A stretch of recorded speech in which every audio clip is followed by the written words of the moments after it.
So there's a lot of causes of hip pain, and in general, we think about it in this sort of layer concept, where we start with the deepest structures, and that being the bones and the cartilage.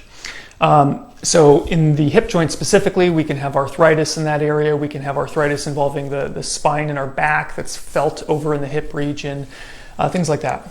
Above the bones, we have capsular structures and ligaments and tissues that provide support but don't often move very much. And so we certainly see a number of injuries involving structures like the labrum of the hip.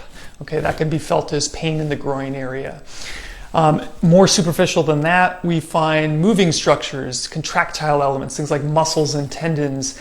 And these structures can be around the base of the spine, in the pelvis, outside of the pelvis, within the thigh, all of which can lead to pain felt in this general hip area. And then beyond that, we find that problems with nerves can also impact sensation around the hip area.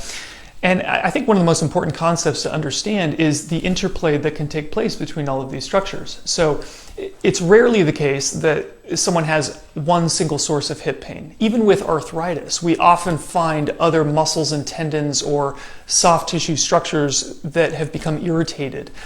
We also find that, as people limp around, they change their mechanics. And as their mechanics are altered, we find that sets them up for more problems. They irritate, a lower back issue that previously was dormant and not causing them any trouble.